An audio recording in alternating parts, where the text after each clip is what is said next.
With the release of Delay Analyzer 0.41, we're introducing some new features around what we're calling forward-looking validation.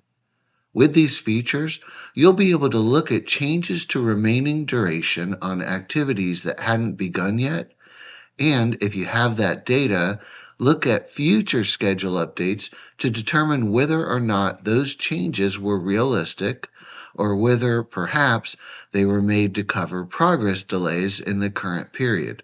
So let's get started. We're going to look at periods in the data set where a substantial amount of time was recovered via schedule revisions. If we look at period 5, we could see that there were 46 days of recovery, as denoted by the blue dotted line. So let's start there. We'll click on that period, and we could see that there were 6 schedule revisions, which caused a recovery impact of 46 days. If we click on this link, it takes us into the Gantt view, and over here on the right, we see the revisions grouped by their type. While all 6 revisions are worth examination, we're going to look at the revisions to remaining duration on activities that hadn't yet begun. So let's click on the first one, AFN 1080. By clicking on that activity, I can see a description of the revision, and I can click on the name of the activity to jump to it in the Gantt chart, and then select its row in the Gantt table to see its details in the bottom pane, just like in P6. I can visually see the impact of the revision by clicking in the timeline to the entry just before the revisions, which is the period half step. At this point, we've applied all of the progress changes. And if I click on the revisions, we could see that AFN 1080 gets a little bit shorter, which is what we expect. I'll go back and forth between the half step and the revisions so you could see that change. I will also direct your attention to the at complete duration before and after the revision. At the half step, it's 160 hours, and after the revision, it reduced to 120 hours. So now we ask the question, if we look forward at future schedule updates in this data set, was that change realistic or was it too optimistic? One way we can do this is to drag the data date to the right and watch what happens to that activity. And we can see that around here, the remaining duration is reduced even further to 80 hours. We can find that pretty easily in the timeline pane, and we can see that there was another 40-hour decrease to AFN 1080. I'm going to zoom in and continue dragging the data date to the right, and we can see the activity beginning and then delaying. And if we look at the at complete duration, we see it creeping back up until it hits 160 hours, which, if you remember, was the original remaining duration. And so we see that neither revision to the remaining duration was borne out. And it's worth taking a closer look at both of those revision changes, from 160 to 120 and from 120 to 80. But this method I just showed you, where you're dragging the data date to the right, it's not great when you consider that there might be hundreds of cases like this. So we've developed the features I'm about to show you to make it much easier to quickly find cases like this. We start by exporting this analysis to Excel using the Export button. I'll use the default options, creating one big file with all periods, overwriting an existing file, opening the file automatically, and Delay Analyzer will generate an Excel report and open that file. In this Excel file, let's jump to period 5 by using this detail link, which is new to this version. Note that some of these new Excel features require macros to be enabled in Excel.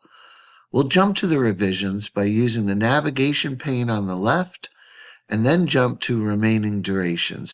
So here is AFN 1080 in the table.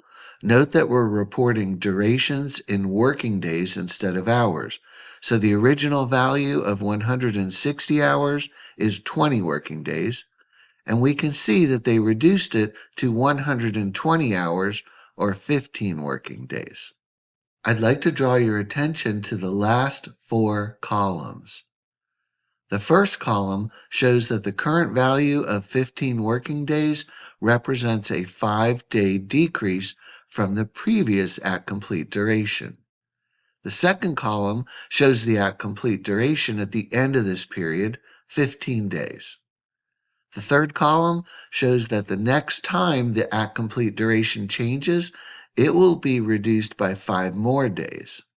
And the last column shows that the final at complete duration in the entire data set ends up being 4 days higher, or 19 working days, which is just 1 day short of the value before all of the changes were made.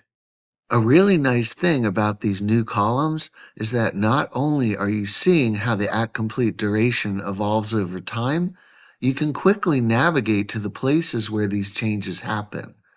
So if we want to find that 5-day reduction in at complete duration that happens next, instead of scrolling the data date in the Gantt to find it, which we did before, we can just click on the -5 working day link and it takes us right there in the spreadsheet.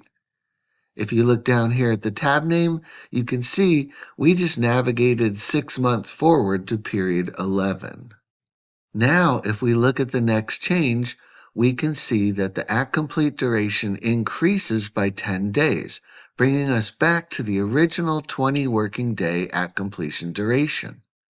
If we click on that, we can see that this is the result of a progress delay, which is why it takes us to this progress table. Notice that the bottom 2 activities don't have values in the at complete duration columns. That's telling us that whatever happened in this table in this period did not affect the at complete duration of these 2 activities. In the same way we can navigate forward in time from change to change, I'm going to use the previous change links to get us back to period 5.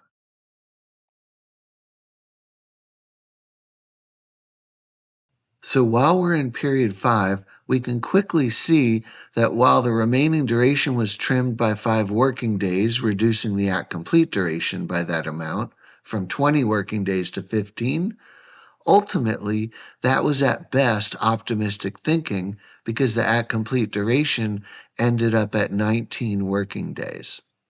Now, remembering that sometimes in a period there can be many remaining duration changes to many activities, you can quickly see which changes ended up being the most unrealistic. I'll sort by the final at completion duration change, and we can see that this one, CFN 1040, had a 5-day reduction as well, but its final at complete duration value showed that this was a grossly optimistic estimate. In future releases, we will add this forward-looking validation feature to other types of revisions, for example, lag changes. If you have any suggestions on what you'd like to see, please reach out to us at steelray.com and let us know. Thanks for watching.